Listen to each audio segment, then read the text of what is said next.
자, 오늘은 우리인과 타인의 삶의 비교는 절대 이루어질 수 없고 의미도 없다 이런 내용에 대해서 얘기를 하고 싶습니다. 지난 일주일간 오스트리아 여행을 다녀왔습니다. 그래서 아직 시차 적응이 좀 덜 돼가지고 상당히 졸린데, 자, 거기서 보면 프란츠 요제프라고 하는 황제가 있습니다. 오스트리아 제국의 황제죠. 거의 마지막. 그 다음 황제가 있긴 있는데 그 다음 황제는 되게 젊은 나이에 죽었고 실질적으로 오스트리아를 통치한 마지막 황제가 되겠습니다. 그런데 이 프란츠 요제프 황제가 오스트리아인들의 많은 사랑을 받고 있지만 본인은 굉장히 실패한 삶을 살았다고 생각을 하는 사람이에요. 오스트리아 황제, 벤트웹 일별 승인 취소 리포트. 오스트리아 황제로 연동 단말기를 통한 어제의 승인 취소액을 알려드. 어제 황제로 이렇게 오스트리아의 황제로 이렇게 살면서 그 아버지 때는 신성 로마 제국이었고요. 근데 이제 오랜 시간에 걸쳐서 유럽을 호령해온 합스부르크 가문의 거의 뭐 마지막 황제쯤 되겠죠. 그러니까 유럽이 그 당시에서 이제 당대에서 가장 강한 힘을 가지고 있었다고 가정을 하면 그 유럽에서 가장 강한 힘을 가지고 있었던 합스부르크 가문의 이제 황제죠. 그래서 이제 오스트리아는 저는 잘 몰랐는데 굉장히 강력한 나라였었어요. 그래서 이제 뭐 오스트리아는 세계를 지배해야 할 권리를 가지고 있고 뭐 하면서 뭐 이렇게 많이 써 있습니다. 뭐 자기들 얘기겠지만 하여튼 그 정도로 강력했었어요. 거기서 이제 황제로서의 삶을 사는데 개인적으로 굉장히 불행했다고도 볼 수 있는 삶이었습니다. 첫 번째로 자기가 살아생전에 일으킨 전쟁에서 거의 대부분 졌습니다. 저희가 강력한 전제 황제 국가죠. 엠파이어죠, 엠파이어. 황제 국가로서 강력하게 힘을 가지고 있었는데 전쟁에서 대부분 져가지고 신성 로마 제국에 사실은 뭐랄까요, 그 맹주가 제후국들 중에서 이제 맹주가 오스트리아였거든요. 그런데 이제 자기가 일으킨 전쟁에서 지면서 이제 입지가 점점 좁아진 거죠. 국토는 점점 줄어들고, 그다음에 이제 맹주의 자리를 독일, 그 프로이센이죠, 그 당시에는 프로이센에게 넘겨주게 됩니다. 그 다음에 이제 자기가 굉장히 사랑한 여인이 있었어요. 사랑한 여인이 있었는데 그 여인이 엘리자벳이었습니다. 엘리자벳. 그래서 이제 세상에서 가장 아름다운 여인이라는 평가를 받았다고 그래요. 이제 굉장히 예뻤다는 거죠. 그래서 이제 세상에서 가장 강한 권력을 지닌 프란츠 요제프가 세상에서 가장 이쁜 여인인 엘리자벳을 아내로 맞았는데, 엘리자벳과 프란츠 요제프 사이에 애가 둘인가 뭐 셋인가 있었다고 합니다. 그렇게 하고는 이제 엘리자벳은 오스트리아 황궁을 떠나서 해외를 정처 없이 계속 방황하면서 삽니다. 집에서 프란츠 요제프의 어머니랑 소피였나요? 그러니까 엘리자벳, 그러니까 고부 갈등이 너무 심했는 거예요. 그래서 이제 시어머니가 하나부터 열까지 다 입을 댔고, 근데 이제 엘리자벳도 성격이 되게 괄괄한 여성이었던 걸로 추측이 됩니다. 자유분방하고, 말이 자유분방하다는 거지 말을 안 듣는다는 거거든요.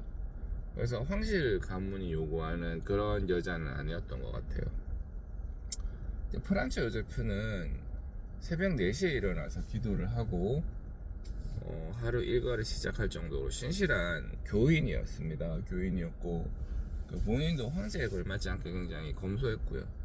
그래서 쇤브룬 궁전이라고 하는 곳에 갔다 왔는데요. 거기가 방이 뭐 몇십 개가 있어요. 40개가 넘어요. 보면 프란츠 요제프가 주변에서 이제 자기가 뭐 황제로서의 권력을 행사하는 곳은 엄청나게 화려합니다. 근데 막상 본인이 쓰는 본인 서재랑 침실 이런 것들은 굉장히 검소했어요. 굉장히 검소했고 그렇습니다. 그러니까 본인은 그런 사람이 아니었던 거죠. 세시랑 같은 사람이 아니었던 거죠. 그래서 이제 세시가 엘리자벳의 이제 애칭인데, 그 엘리자벳은 이제 결혼 생활을 같이 오랫동안 안 살아요. 그리고 계속 이렇게 돌아다니고. 근데 이제 프란츠 요제프 황제는 그 여인을 계속 사랑했습니다. 뭐 너무 이쁘니까요. 그렇지만 자기랑 같이 있었던 적은 거의 없었고, 그래서 이제 프란츠 요제프가 죽을 때 그 자기 부하한테 당신은 모르고 내가 그 여인을 얼마나 사랑했는지 뭐 그런 얘기를 했다고 합니다. 그러니까 생리부일이죠. 자기는 사랑하지만 여자는 그치지 않고, 어쩌다가 굉장히 드물게 이제 가족 식사를 할 자리가 있었거나 뭐 어쩌다가 잠깐 와서 뭐 그렇게 있었다고 그러네요. 그러다가 이제 자기 와이프, 그러니까 세시가 이제 이탈리아의 무정부주의자에게 죽습니다. 총 맞아 죽어요. 네, 그래서 이제 1차 세계대전이 발발하게 된 거죠. 뭐 그런 것뿐만 아니라 자기 아버지로부터 물려받은 엄청난 황국을 다스려야 되는데, 그 당시는 힘이 집중되는 시기가 아니라 이제 주변에는 여러 국가들이 다 같이 발전하고 있는 시기였습니다. 미국도 막 급부상하고 있고요. 동양도 그렇죠. 그렇게 돼서 자기는 이런 걸 물려받았으나 자기 주변에서 이제 점점 주변 국가가 세지고, 이전 세대엔 나폴레옹도 있었고요. 자기들의 숙적 프랑스가 굉장히 강했던 적도 있었고 그렇습니다. 그래서 엄청나게 많은 일들을 처리를 했어야 했습니다. 근데 잘 안 됐죠. 잘 안 됐습니다.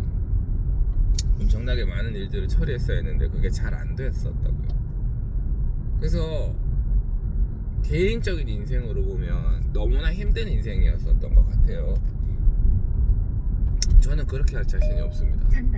제가 옛날에도 얘기했지만 다른 사람들은 삼성 이재용 회장을 부러워하는지 몰라도 저는 저한테 삼성을 맡겨놓으면 잘 꾸려갈 자신이 없어요.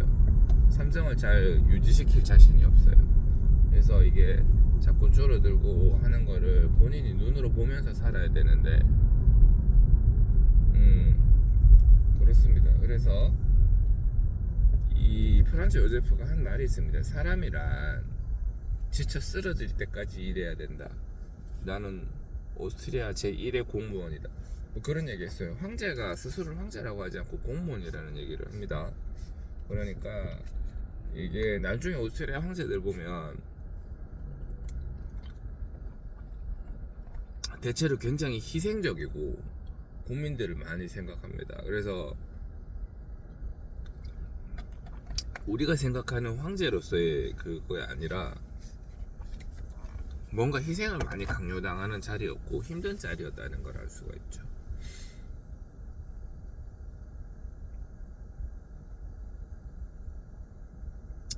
그리고 인생 자체가 이제 힘들었고 서글펐습니다. 그래서 죽을 때 그런 얘기를 하는 걸 보면, 그래서 저기 오스트리아 사람들이 프란츠 요제프 황제를 되게 굉장히 좋아하고 존경하는데, 근데 자기가 막상 해가지고 했는 일들 중에는 많은 것들이 실패를 했었는데 그렇게 얘기를 합니다. 그래서 이래 동정표도 있지 않나 그렇게 사람들이 분석을 하더라고요. 그러니까 너무나 힘든 삶이었기 때문에, 힘든 삶을 해내갔기 때문에 동정표도 있지 않나 그렇게 생각을 하더라고요. 우리는 우리의 삶이 어떻게 구성되어 있는지 잘 모르고 앞으로 어떻게 구성될지도 잘 모릅니다. 근데 참고할 수 있는 게 다른 사람의 삶이죠. 그래서 자꾸 비교라는 게 들어오게 됩니다. 그리고 지식 수준이 얇고 성숙하지 못할수록 비교를 많이 해요. 아무 생각 없이 주변이랑 자꾸 비교를 해버리는 거죠. 되게 어린애적인 유치한 마인드로 쟤는 뭐 하던데 쟤는 뭐 하던데 그런 식으로 해서 비교를 해버립니다. 그 비교를 하게 되는 순간에 자기의 삶의 구성이 굉장히 많이 흔들립니다. 참고사항이 될 수는 있을지 몰라도 기준이 돼서는 안 돼요. 참고사항도 별로 안 되는 것 같아요.